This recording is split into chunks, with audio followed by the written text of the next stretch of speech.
Bonjour à tous, bonjour à toutes. Merci à tous ceux qui sont restés, parce qu'on approche de la fin. Je vais essayer d'être un peu dynamique, de vous réveiller un petit peu. On va parler de quelque chose d'assez différent des autres thématiques de la journée. Et je vais commencer par une question assez simple.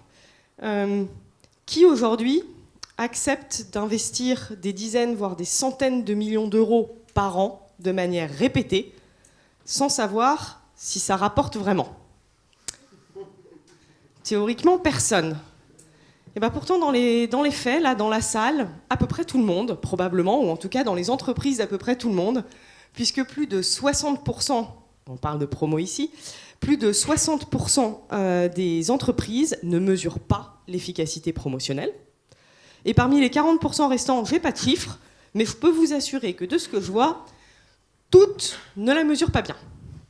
Donc on va parler aujourd'hui d'un levier extrêmement stratégique pour l'acquisition, pour la fidélisation, pour les volumes, qui est la promotion, qui est très activée en B2C, on le sait, mais aussi en B2B, et dont on ne mesure pas vraiment les résultats. La promotion, vous l'avez sans doute remarqué, quelle animation géniale. La promotion, vous l'avez sans doute remarqué, c'est un phénomène qui ne fait que s'amplifier depuis quelques années. La première raison, elle est assez simple. On est dans un contexte qui a été, jusqu'il y a peu, et qui reste un petit peu inflationniste, donc pression sur le pouvoir d'achat. On a donc des consommateurs qui sont très attentifs au prix, ça encourage un peu les entreprises à répondre en mettant en place des promotions. Comme on est dans un écosystème économique global où il y a de plus en plus de transparence sur les prix, il y a de plus en plus de digital, on voit fleurir de la promotion partout. Je ne sais pas si vous avez vu, mais les pure players ne sont pas toujours les acteurs qui font le moins de promotion. Un acteur fait de la promotion, les concurrents se disent « Oh là là, je ne veux pas me faire dépasser, je fais moi aussi de la promotion ». Et ce faisant, on augmente globalement le volume de promotion sur le marché et on habitue les consommateurs à la promotion. Ils y deviennent un peu moins sensibles, ils en demandent toujours plus et ça tourne et on nourrit la bête de la promotion.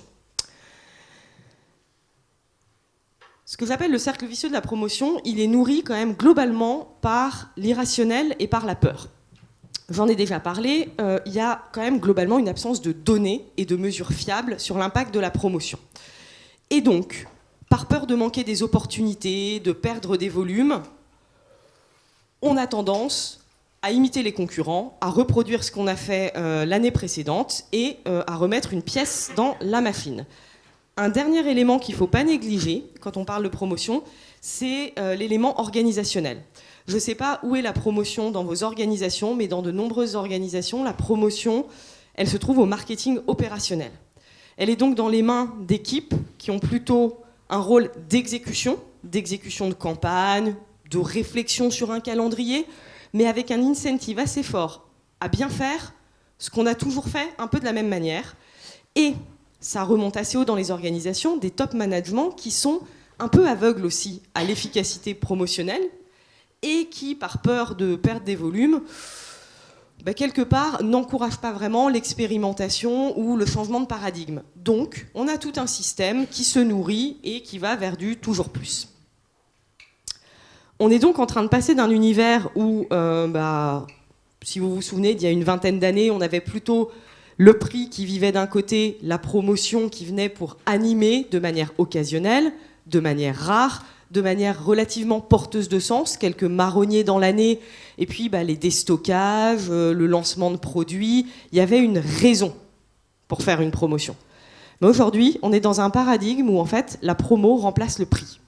Pas partout, pas tout le temps, mais pour beaucoup de secteurs, c'est le cas. Si on prend par exemple le secteur, alors je vais être dans le B2C, mais si on parle du secteur de la lessive, avant les directives Omnibus, jusqu'à 90% des volumes de lessive étaient vendus en promotion. Où est le prix ? En fait, il n'y a plus de prix. Le prix promo, c'est le prix. Les Français ne sont pas totalement dupes. 67% des Français estiment que si un produit est en promotion, c'est que le prix de base est trop élevé. Donc on est en train de créer de la défiance dans le prix de base. Une étude qui a été menée par, ça c'était une étude Convertéo, une étude menée par le BCG récemment pour le Black Friday montrait que les Français attendaient 37% de remise pour se dire que c'était une bonne affaire. Donc on est vraiment dans un cycle un peu infernal où on attend de la promo, on en veut toujours plus, et en fait c'est un peu le dilemme du prisonnier, et pour les entreprises et pour les consommateurs. Le consommateur, quelque part, il est un peu perdu, il a peur de faire une mauvaise affaire, il ne sait plus où donner de la tête, ça peut même retarder un acte d'achat. Mais est-ce qu'il va venir dire stop à la promo alors que ça lui coûte moins cher en apparence? Ce serait quand même un militantisme un peu exacerbé. Et puis l'entreprise, de son côté, face à des concurrents qui font de la promo et un contexte de marché pas facile, difficile de dire on arrête. Cette surenchère promotionnelle, c'est un triple piège. Il est assez évident, je vais aller assez vite, il y a un piège d'image. Vous le constatez tous, même dans vos vies personnelles, un site avec des prix barrés de partout, des trucs jaunes dans tous les sens, ça n'inspire pas vraiment la valeur et le côté premium. Donc des marques qui se mettent à faire de la promotion alors qu'il y a une image de marque et un positionnement patiemment construit pendant des années, sont en train, possiblement, de se faire très très mal sur le long terme. Parce qu'elles parlent purement prix, elles ne parlent plus valeur. Pardon, excusez-moi. Et puis le deuxième élément que j'ai déjà mentionné, c'est la défiance du consommateur qui se dit j'ai plus confiance, en fait on me raconte des cracks, la plupart du temps on me vend des trucs, je me fais voler. Et puis on peut même en arriver jusqu'à un peu cette espèce de paralysie face à l'achat. Et si je trouvais moins cher ailleurs, et si je trouvais moins cher demain, qui peut annuler des actes d'achat. Le deuxième piège, il est celui de la rentabilité. À court terme, de manière évidente, quand on donne 30% de réduction sur un prix, on casse ses marges. À long terme, on tire tout le marché vers le bas, parce que si on le fait, que les concurrents le font, qu'on imite les concurrents, tout le monde fait ça, et ça devient très difficile de vendre hors promo. Et puis, quelque chose que je ne mentionne pas ici, mais qui est aussi important à avoir en tête, c'est que plus l'animation promotionnelle commence à se concentrer les ventes de l'année, plus les entreprises font face à des difficultés aussi logistiques. Il faut produire, il faut stocker, il faut avoir le service client, les gens, pour 20% du temps dans l'année sur lesquels on va vendre 80 ou 90% des volumes. C'est pas simple à gérer. Le troisième risque, c'est celui de la conformité. On n'en parle peut-être pas assez, mais pour l'anecdote, la DGCCRF a 4 à 5 personnes à plein temps qui ne font que regarder les pratiques commerciales trompeuses et principalement la promotion. Et les amendes, c'est pas des petites amendes, 150 millions récemment. Donc les directives omnibus et compagnie, mieux vaut quand même se mettre à les respecter. Alors, je vous rassure, si vous ne le faites pas parfaitement, c'est le cas d'à peu près 50% en tout cas des sites qu'on a à regarder. Je parle là plutôt de B2C. La question, c'est comment on se sort de ça. Et il n'est pas question pour moi aujourd'hui de dire on arrête de faire de la promotion. Certaines marques ont une stratégie nativement sans promotion. Bose, par exemple, marque assez premium, vous ne trouverez pas de promotion chez Bose. Et si vous trouvez une promotion, c'est un distributeur qui, à un moment donné, a un retour semi-seconde main et fait un prix. Mais tout le monde n'est pas Bose.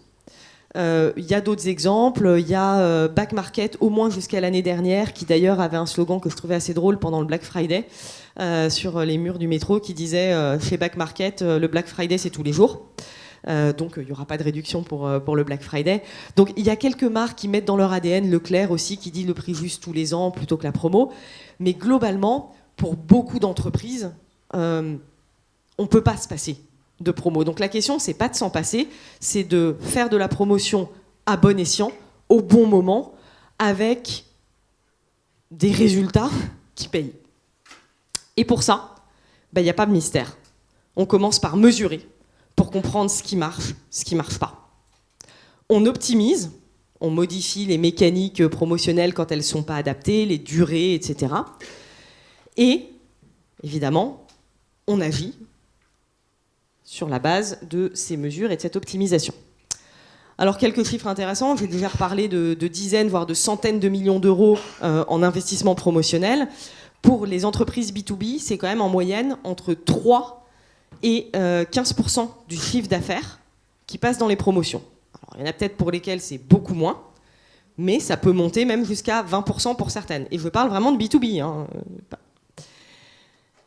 Donc, ce n'est pas un investissement qui est négligeable, même si, notamment pour des distributeurs, elle est souvent financée. Ce n'est pas le cas pour un industriel. Et les enjeux sont très significatifs parce que chez des industriels, par exemple, là c'est les chiffres qu'on montre, chez les industriels qu'on a accompagnés récemment, on a trouvé entre 20 et 40% de promotions dites inutiles, c'est-à-dire inefficaces, qui n'atteignent ni d'objectif de volume suffisant, ni d'objectif de ROI suffisant. Ces promotions-là, si on les élimine, on peut gagner, selon votre structure de PNL évidemment, et de marge, jusqu'à 1 point de marge. Et puis si on décide de ne pas les éliminer, mais de les modifier parce qu'on pense qu'il y a un potentiel d'optimisation, on peut aller chercher évidemment soit des volumes, soit de la marge complémentaire. Donc on se parle d'un sujet qui est significatif et pour lequel l'enjeu, il n'est pas en bips de marge, il peut être en points de marge. Je vous l'ai déjà dit, on mesure mal. Les entreprises mesurent mal. Qu'est-ce que ça veut dire bien mesurer la promotion ?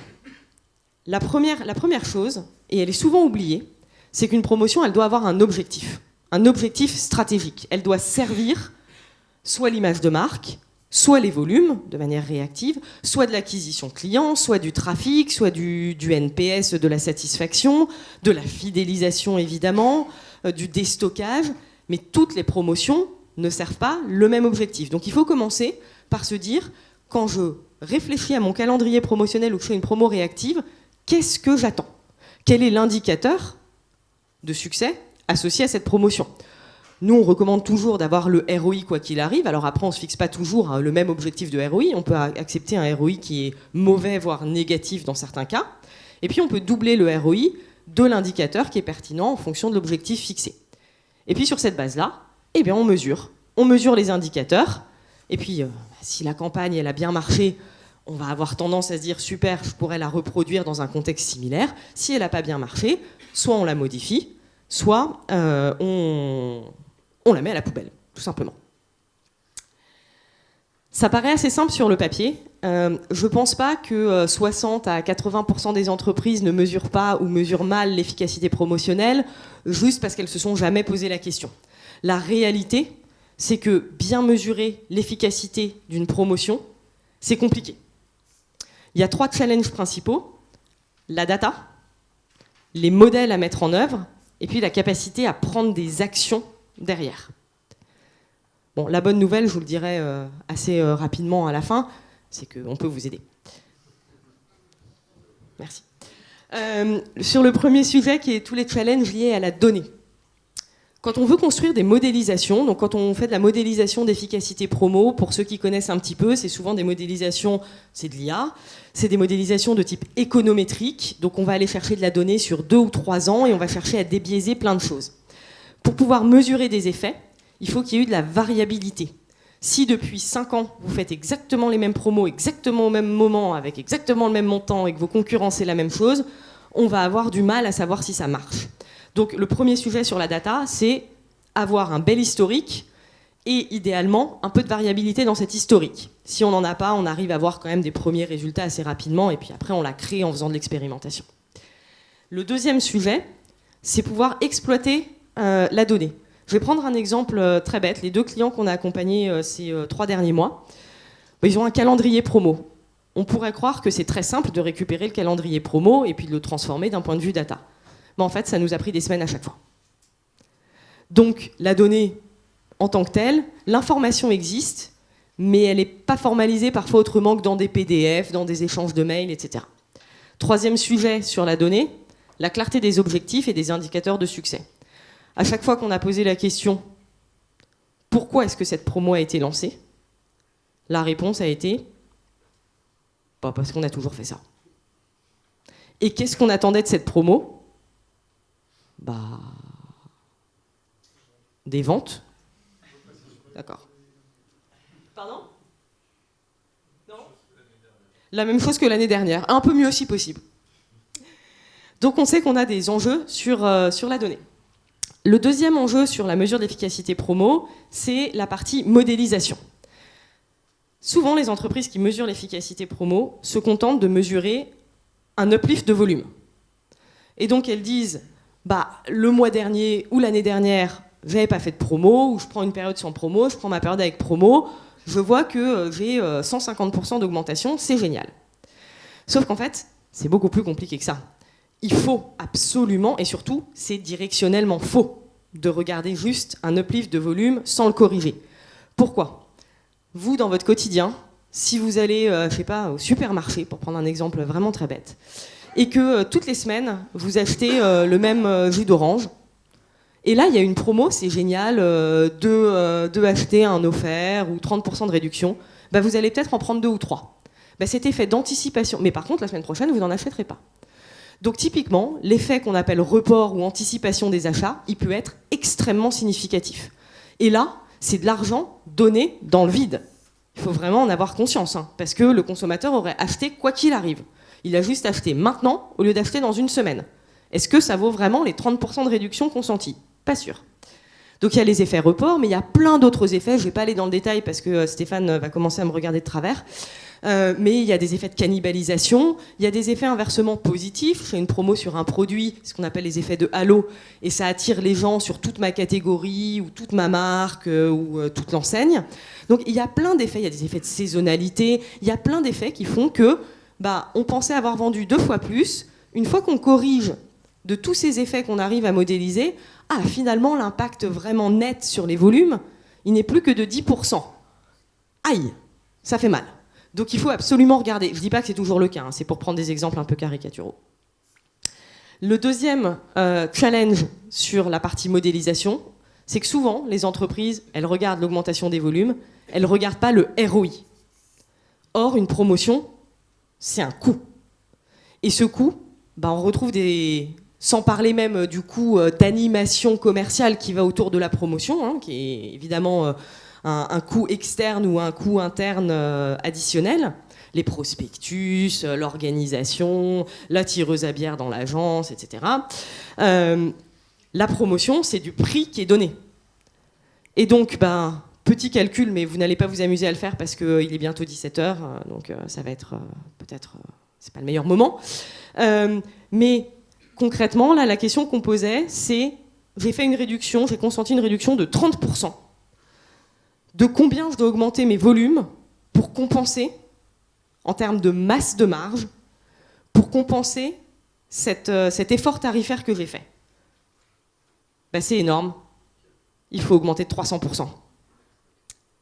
Et en fait, c'est important d'avoir ça en tête, et c'est pour ça que c'est aussi important de mesurer la baseline. Le principe de base, c'est que si, sans la promotion, vous aviez vendu 90 unités à 10 €, mais en fait, quand vous faites une promotion de 30%, vous donnez à ces 90 personnes ou à ces 90 unités 30% de marge, 30% de prix en moins. Donc vous cassez complètement votre marge. Donc l'effet sur la marge de la promotion, il est extrêmement, on va dire, négatif. D'où le fait de revenir à pourquoi est-ce que je fais de la promotion et est-ce que je mesure le bon indicateur. Ce à quoi on arrive en général, et ça on peut y arriver assez rapidement avec des premiers modèles basés sur de la donnée existante, qu'on retravaille un petit peu, c'est une catégorisation des promotions. On se dit, sur la matrice en haut à droite, on a des promotions qui créent vraiment de la valeur, il n'y a pas de doute, ça crée du ROI, ça crée du volume. Ça crée de la marge, ça crée du volume, on est bien. On a des promotions qui créent du volume, mais qui ne créent pas de marge. Pour celles-là, il faut peut-être s'interroger sur pourquoi on les a faites, et est-ce que c'est vraiment le volume qu'on cherchait ? Et est-ce qu'on a assez de volume par rapport à un ROI qui est un petit peu plus limité ? Et puis on a des promotions qui sont destructrices de valeur. Elles ne créent pas de volume, elles ne créent pas de ROI. Celles-là, il n'y a pas de question. On les arrête. Ou on en change le dispositif, mais il ne faut surtout pas continuer. Puis on a des petites promotions opportunistes, on n'a pas un ROI, on n'a pas un uplift phénoménal, mais uplift, donc augmentation des ventes, mais on a un ROI qui est correct. La prise de décision, donc je vous avais parlé de 3 challenges dans la mesure de l'efficacité promo, la data, la modélisation et la prise de décision. La prise de décision, elle va souvent, quand on commence à vraiment faire de la mesure d'efficacité promo, impliquer de réfléchir à son organisation, et notamment, si vous êtes dans le top management des entreprises et que vous avez ce type de projet, de penser à protéger et à donner l'autorisation aux équipes qui travaillent la promo de faire des tests et de réduire parfois l'intensité promotionnelle. Parce qu'aujourd'hui, comme je le disais tout à l'heure, comme il y a une peur de rater quelque chose sur le marché, les gens qui gèrent la promo n'osent pas vraiment prendre ce genre de décision. Donc il faut que ça vienne aussi du top management qui appuie en disant bah oui, on a créé un gros modèle, on a quelque chose qui tourne, on assume, on va prendre des décisions, on va essayer. Et le deuxième point, c'est qu'il y a vraiment besoin d'outiller. Parce que ce sont des choses assez complexes, les modélisations dont on a parlé. Et on ne va pas s'amuser à refaire tourner tout ça à la main tous les 3 mois ou tous les 6 mois. Donc si on n'outille pas, on est intelligent une fois, mais on est déjà dépassé la fois d'après. Et quand on dit outiller, ça peut être des choses assez simples qui se font dans les écosystèmes. Nous, en tout cas, on promeut plutôt le fait de le faire dans les écosystèmes des clients. Le but, in fine, piloter la promotion de manière proactive et stratégique, et non plus réactive et intuitive. En général, c'est un cycle assez long.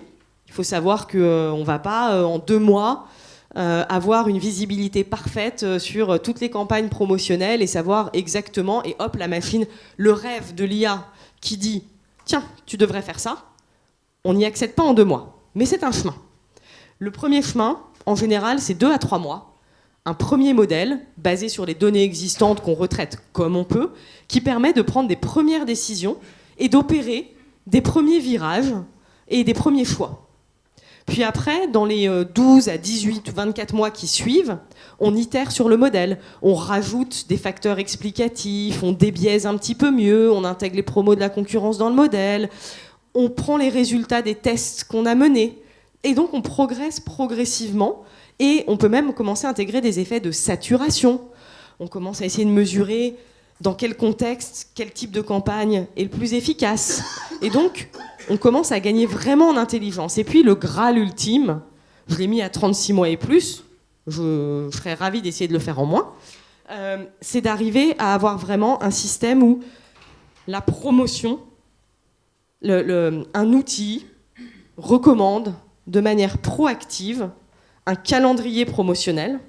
Et ça, nous, on a construit un cockpit promo qui, en théorie, le permet, sous réserve d'avoir les bonnes données, et c'est ça qui prend le plus de temps, quelque part. Il permet de recommander, pour un contexte donné, un objectif donné, la bonne mécanique tarifaire, la bonne mécanique promotionnelle, la bonne durée de promo, et d'articuler les promotions les unes avec les autres dans le calendrier. Et j'irais même un cran plus loin, le rêve ultime, c'est de pouvoir aller au-delà de la promo et réintégrer la promo parmi les autres leviers marketing.